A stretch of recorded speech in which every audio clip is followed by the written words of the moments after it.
Hello welcome back to the topic wise commerce classes. आज के video में हम डिस्कस करेंगे accounting ratio part 5 total assets to a डेब्ट रेशियो। अगर आपने मेरी इसके पहले वाली वीडियोस नहीं देखी है, accounting ratio part 1, part 2, part 3, part 4, तो मैं आपको रिकमेंड करती हूँ आप उसको देख लीजिए। इससे आपके कॉन्सेप्ट बहुत अच्छे से क्लियर हो जाएंगे। फिर आप अकाउंटिंग रेशियो पार्ट 5 को देखिएगा। आज के वीडियो में हम लोग डिस्कस करेंगे टोटल एसेट्स टू अ डेब्ट ratio. Now come to the total assets to a debt ratio.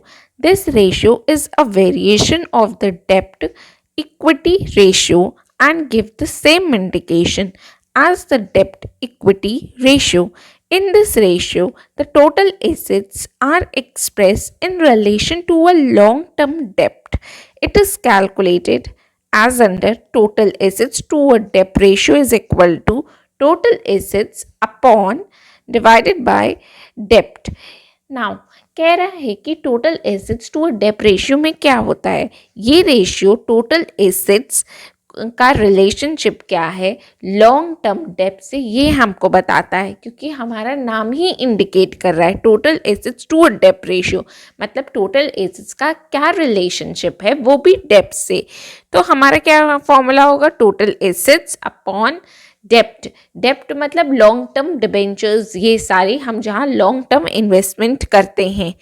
Now total assets में क्या क्या आएगा, total assets is equal to non current assets. Non current assets में क्या आ जाएगा, tangible assets plus intangible assets plus non current investments plus long term loans and advances plus current assets, ये सारी हमारे आएंगे। नॉन करेंट में हमारा क्या आएगा, tangible, intangible, non current investments जो है, long term loans and advances plus current assets, मतलब दोनों current plus non current assets दोनों हमको ऐड करना होगा जब हमको टोटल एसेट्स कैलकुलेट करने के लिए कहेगा। इसके बाद क्या है, डेप्ट में क्या आ जाएगा हमारा, लॉन्ग टर्म बोरिंग्स आ जाएंगी, लॉन्ग टर्म लोन्स आ जाएंगे, प्रोविजंस कहाँ से लिए हैं, एग्जाम्पल्स ऑफ डेप्ट में हमारा डिबेंचर आ जाएगा, मॉर्टेज लोन आ जाएगा, बैंक लोन आ जाएगा, loan from the financial institution and public deposit, ये सारे जो है हमारे आ जाएंगे डिबेंचर्स, डेप्ट या फिर डिबेंचर्स लॉन्ग टर्म में आ जाएगा। नोट में अब हम लोग देखते हैं, a higher total assets to a डेप्ट ratio implies the use of lower dept in financing the assets, which means a larger margin safety for a lender. On the other hand, low ratio represent risky financial position as it implies the use of the higher debt in financing the assets of the business. क्या कह रहा है, जब भी हमारा higher total assets, हमने total assets ज़्यादा लिए बट डेप्ट हमने लो रखा, तब मार्जिन ऑफ सेफ्टी मतलब हमारी फाइनेंशियल पोजीशन साउंड है, हम कंपनी की फाइनेंशियल पोजीशन साउंड है, दैट मीन्स कंपनी कैपेबल है रिस्क लेने के लिए। ठीक है, अब जो है जब इसका रिवर्स होगा, लो रेशियो, जब हमारा टोटल एसेट्स का रेशियो लो है बट डेप्ट हमने ज़्यादा लिया है, तो कंपनी की फाइनेंशियल पोजीशन अनसाउंड है, that means it implies the use of higher डेप्ट, रिस्की है, कंपनी जो है रिस्क ज़्यादा नहीं ले सकती, यही कह रहा है। एक बार हम लोग फिर से रिकॉल करते हैं, जब हमने टोटल एसेट्स ज़्यादा लिए और डेप्ट हमारा कम लिया तो कंपनी की फाइनेंशियल पोजीशन साउंड है। ठीक है, फिर सेकेंड केस में क्या कह रहा है, जब हमने टोटल एसेट्स कम लिए बट डेप्ट ज़्यादा लिया तो कब कंपनी की फाइनेंशियल पोजीशन अनसाउंड है। ठीक है, कंपनी रिस्क नहीं ले सकती, यही कह रहा है। आई होप आप लोगों को ये कंसेप्ट क्लियर हुआ होगा। Now we will discuss about the numerical. Now come to the question. Question क्या है हमारा, calculate total assets to a डेप्ट ratio from the following total डेब्ट जो हमारा वो 30 lakhs दिया है, share holder fund 12 lakhs, reserve and surplus 8 lakh, current assets 15 lakh, working capital 9 lakh। Total assets to a डेब्ट रेशियो का फॉर्मूला क्या होता है? टोटल एसेट्स अपॉन डेब्ट।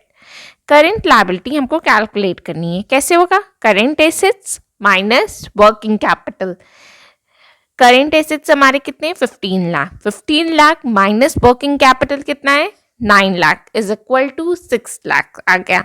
डेप्ट और लॉन्ग टर्म डेप्ट क्या होता है? इज इक्वल टू टोटल डेप्ट में से जब हम लोग माइनस करेंगे current liabilities, 30 lakh minus 6 lakh is equal to 24 lakh हो गया। टोटल एसेट्स कैसे कैलकुलेट होगा? टोटल डेप्ट plus shareholders fund. Total डेप्ट हमारा कितना है? 30 lakhs plus shareholder fund कितना है? 12 लाख। टोटल हमारा कितना हो गया? 42 lakhs हो गया। और अब क्या कर रहा है? अब हमको सिर्फ फॉर्मूले पे रख देना है, तो 42 lakhs अपॉन 24 lakhs। ठीक है, आंसर क्या आएगा कट करने के बाद? हमारा 1.75:1। ठीक है, come to the second question. Second question में हमको क्या कैलकुलेट करना है? Calculate total assets to a डेप्ट ratio from the following information.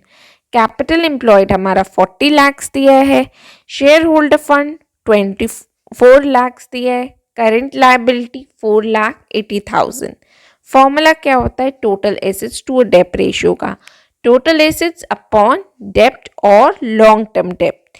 Capital employed हमारे पास दिया है कितना है? 40 lakhs। Shareholder fund 24 lakhs। अब हमको निकालना क्या है? लॉन्ग टर्म डेप्ट। कैसे निकलेगा? कैपिटल एम्प्लॉयड में से हम लोग माइनस कर देंगे शेयर होल्डर फंड, तो हमारा आ जाएगा लॉन्ग टर्म डेप्ट।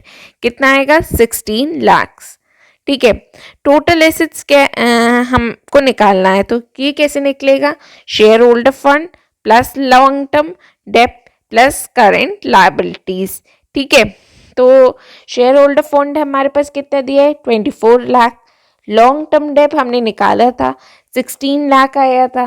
करेंट लायबिलिटीज हमारे पास दी गई है 4,80,000। टोटल हम कर देंगे 44,80,000 आ जाएगा हमारा। तो टोटल एसेट्स टू अ डेप्ट रेशियो अब हमको क्या करना है? फॉर्मूले में पुट करना है। ठीक है, फॉर्मूले में हमने पुट कर दिया। हमारा आंसर कट करने के बाद क्या आएगा? 2.8:1। ये हमारा आंसर आएगा। आई होप आप लोगों को टोटल एसेट्स टू अ डेप्ट रेशियो का कंसेप्ट क्लियर हुआ होगा। मैंने आपको meaning plus formula plus 2 example के साथ भी डिस्कस कर दिया। आई होप आप लोगों को इसका कंसेप्ट क्लियर हुआ होगा। Please like, share, subscribe and comment it कि आपको वीडियो कैसा लगा। Thank you.